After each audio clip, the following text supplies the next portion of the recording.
Elle est née en Suisse il y a 35 ans à Genève. Son spectacle drôle a tenu l'affiche pendant 4 ans entre la Suisse et la France, mais c'est désormais sur l'écriture qu'elle se concentre. Elle aime les falafels, les vins nature et faire rire les gens. Merci d'accueillir Marina Rollman.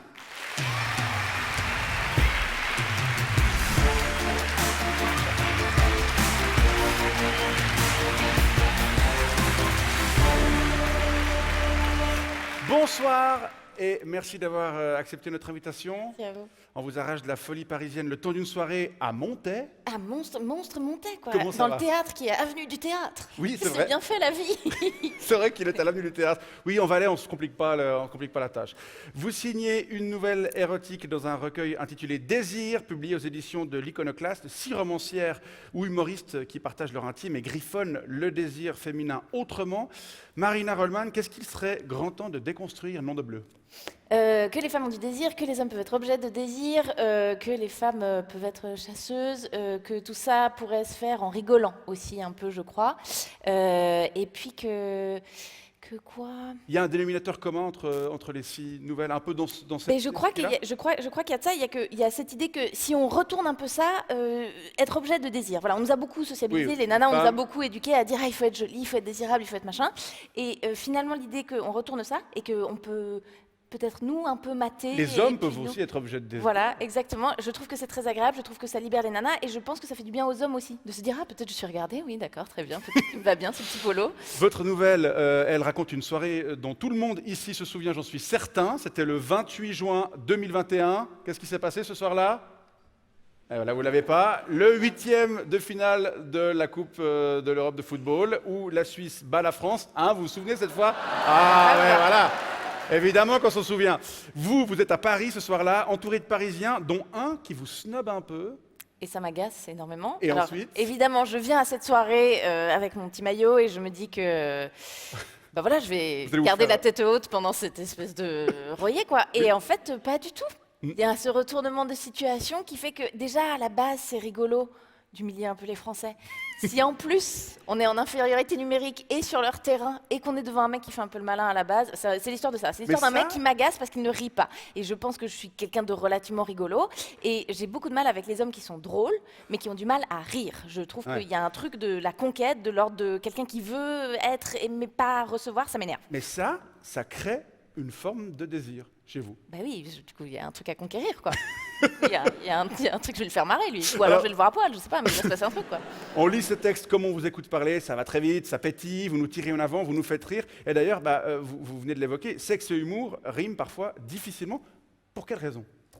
Je sais pas pourquoi est-ce qu'on s'est mis en tête que le sexe était une affaire sérieuse et qu'il devait être que pour l'érotisme il fallait quelque chose de très esthétique mais d'un peu figé. Pourtant, Or, on se je tape pense les que- dents, ça fait des bruits. Mais c'est ça, on est maladroit, il y a de la transpiration, on fait des trucs bizarres, on essaie des choses qui ne marchent pas. Enfin, tout le monde a déjà, j'imagine. Ouais.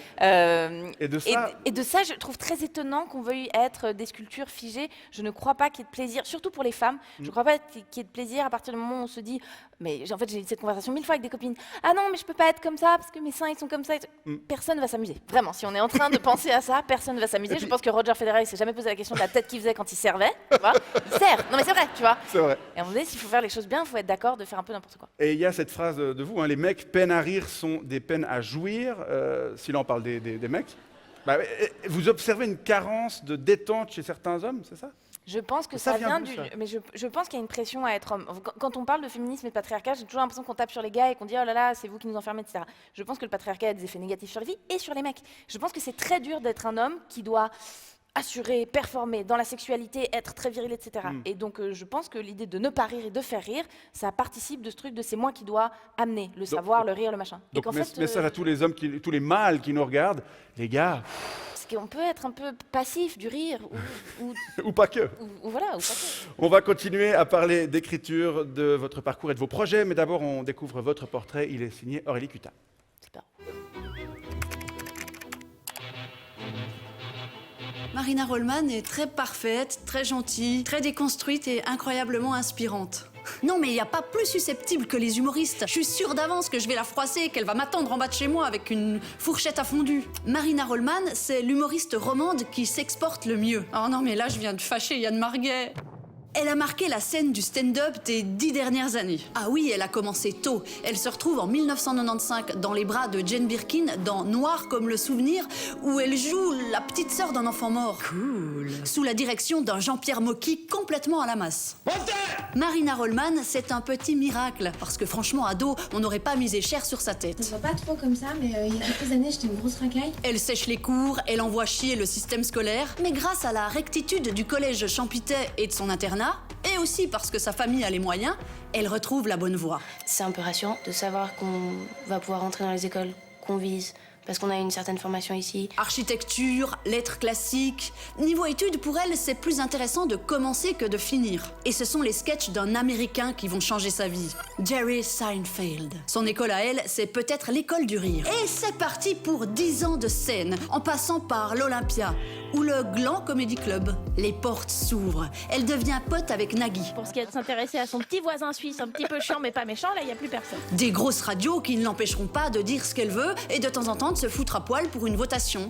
Ici, le mariage pour toutes et tous qu'elle défendait bec et ongle. Comédienne, scénariste, écrivaine, chroniqueuse, podcasteuse, de moins en moins stand-upeuse, peut-être de moins en moins humoriste, mais toujours aussi drôle. Marina Rollman rit de tout.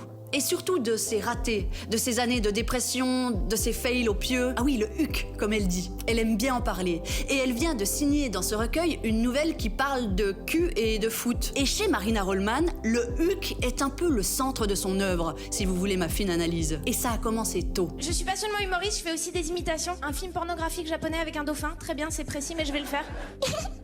Nariko. Totoro.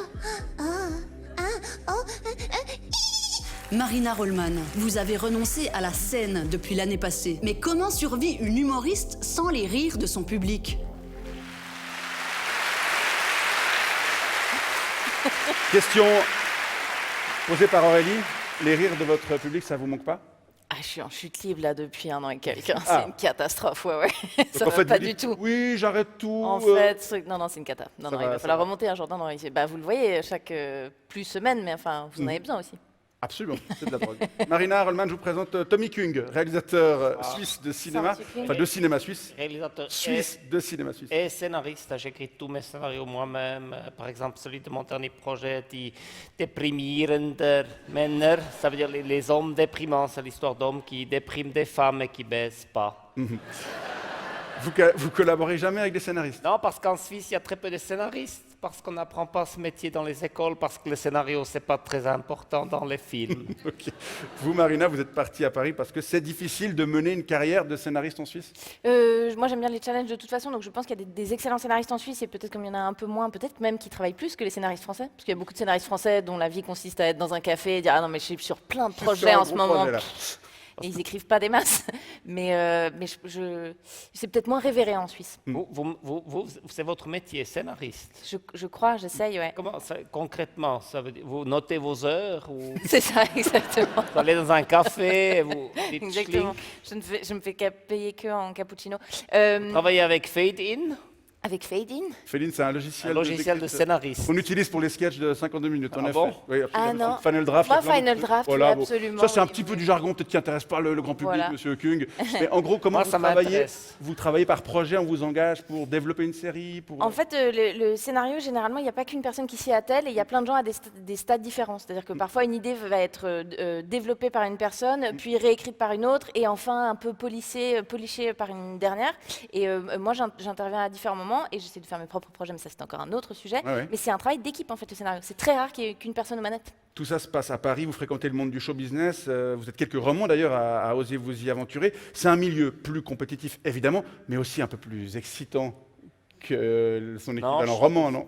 Je trouve On va laisser- pas. on va- Oui, oui. Peut-être la Suisse allemande, je sais pas. Non, mais sérieusement. Oui, enfin, j'aimerais. Enfin, je suis très honorée de croiser Monsieur Kung ce soir. C'est vrai Oui. que ça, on n'a pas la chance de le voir à Paris, Je mais ne connais pas, mais je suis aussi non, mais honoré. c'est moi qui suis. Je sais que c'est pour moi. Oui, c'est excitant, c'est marrant de voir des grands noms tout de suite. Ça peut aussi aller nulle part. C'est-à-dire que comme c'est un immense entonnoir, Tout le monde est là. tout le monde est là. Donc effectivement, il y a quelques stars. C'est pas dit qu'on en fasse grand-chose. C'est peut-être plus sympa de rester en Suisse et de faire des films qui se font. au fond. Monsieur Kung, vous, ça vous arrive de traverser les frontières avec vos Non, œuvres? jamais. Non, d'accord. ok. D'abord parce que mon objectif, c'est de faire des films, c'est pas de faire des films que les gens regardent. D'accord. Surtout, j'aime pas cette compétition Oui. qu'il y a en dehors de la Suisse. Je trouve que c'est un petit peu D'accord. trop stimulant. Bien sûr, D'accord. Il y a évidemment. aussi la peur de l'échec qui peut bloquer la création. Vous-même, vous avez traversé des grosses périodes de doute sur la suite à donner à votre carrière. Comment on apprend à apprivoiser ou à neutraliser ces petits démons qui nous chuchotent à l'oreille? Tu vas te planter. Il suffit de pas avoir trop d'ambition. Mais c'est vrai.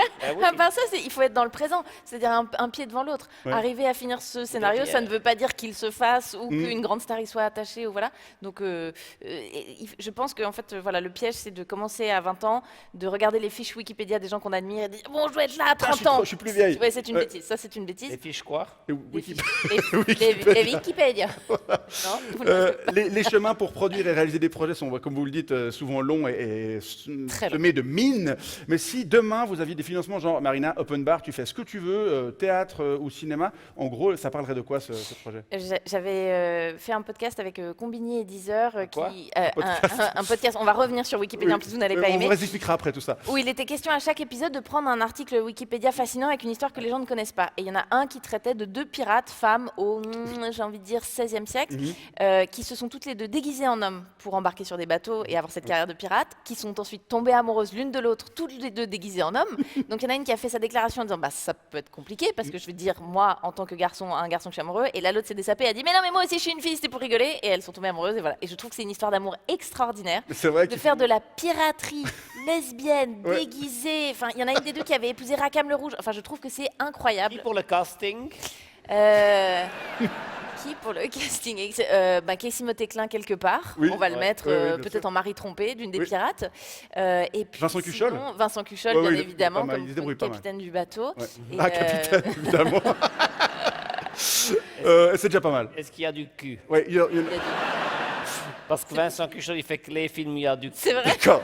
Marina, Dorénavant. Rollman, on vous propose maintenant de répondre à des questions de téléspectateurs ou de téléspectatrices. Ils les ont laissées pour vous sur notre répondeur. Alors. Je connais le Oui, répondeur. bonsoir, Pérus et Jacqueline à Sainte-Croix. Comment ça va? Oh, mais je suis conne, vous pouvez pas répondre.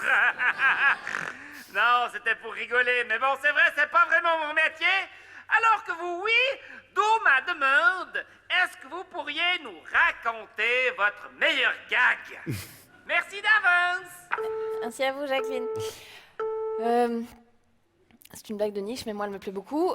C'est des gens à un dîner très chic, tout le monde est très bien habillé, il y a énormément de place sur la table, etc. Et puis à un moment donné, des gens qui ne se connaissent pas se passent un plat et la personne se le renverse sur la tête. Et son voisin dit mais enfin, mais qu'est-ce que vous faites avec les épinards? Et la personne dit oups, pardon, excusez-moi, je croyais que c'était les carottes. Voilà. La blague préférée, j'aime l'absurde. Elle est très très bien. Elle est très très bien. Deuxième message. Oui, bonsoir, c'est Michel. J'appelle parce que j'ai lu votre nouvelle. J'ai beaucoup aimé, j'ai vraiment beaucoup aimé. Je l'ai relu plusieurs fois, surtout la dernière partie. Alors je voulais savoir si vous alliez en faire d'autres, avec peut-être plus de détails, puis peut-être éventuellement un film dans lequel vous pourriez peut-être éventuellement jouer. Puis si vous cherchez un acteur, je suis dispo si jamais. J'ai l'impression qu'il y a énormément d'argent à se faire sur OnlyFans et j'hésite à ouvrir un compte pour mes pieds. OnlyFans, c'est un réseau social sur lequel... Les gens mettent du contenu privilégié et a priori c'est du contenu qui pourrait être Ouais. censuré sur d'autres plateformes, donc il y a pas mal de gens qui font des trucs adjacents à la pornographie, mais moi je me suis rendu compte qu'il y avait des sites qui avaient déjà des photos de mes pieds. Donc il y a des gens que ça intéresse sur Oui. la planète et je me dis est-ce que c'est pas Ah oui, un moyen de revenu comme un autre quoi, absolument. je veux dire. Absolument. Dernier message. Pas mal. Ouais, bonsoir, Eric Codier à Genève. Ah, Madame Rollman, je voulais vous demander pourquoi vous faisiez autant d'efforts pour gommer votre accent. Enfin, vous voulez passer pour une Parisienne ou bien vous voulez cacher vos origines dont vous auriez peut-être honte ou vous faites un complexe de provincial? Non mais c'est dommage, cette uniformisation, j'entends. c'est une des grandes hontes de ma vie. Je n'arrive pas très bien à faire l'accent genevois. Ouais, c'est ça. Je sais pas pourquoi. Mais Vaud, très vite, tout va bien. Ça Vraiment, vient. on peut, voilà. Parce que Mais- vous avez toujours rêvé de Paris et vous avez commencé à faire Mais non, le, parce le que gommage vraiment- très vite. Mais ou- non, parce que vraiment, si je dois... À cause je dois des écoles plus, privées Mais non, je ne crois pas. Non, mais j'étais un public avec le gros de Mais ma à, vie, quoi. mais à Mais, Paris, on vous dit, on sent que t'es suisse. Suisse. Mais ça, c'est les gens, c'est de l'autosuggestion, ils imaginent. Ouais, c'est ça. Ouais. Nagui, par exemple, Ouais. il est sympa, Nagui. Il est super sympathique. Il est riche. Je crois qu'il est extrêmement riche. Être Quelle suissesse, chance. Je être suis quand même suissesse- jaloux. être suissesse, parfois c'est cool, comme ce 28 juin 21 lors de l'Euro, mais est-ce que parfois ça vous dessert? Non, je trouve ça très agréable, surtout quand il est question de de géopolitique internationale, de dire moi, vous savez, je n'existe pas vraiment. Hein, je suis une espèce de génération spontanée. Je suis née dans une flaque. Enfin voilà. C'est la fin de cette séquence répondeur, bravo. Marina, merci d'être passée nous voir. à vous. Je rappelle la sortie de ce recueil Désiré, un recueil de nouvelles érotiques auquel vous avez participé. On vous souhaite tout le meilleur pour la suite, vraiment sincèrement. Monsieur Kung, bon retour à Zurich. Bonne chance avec votre film.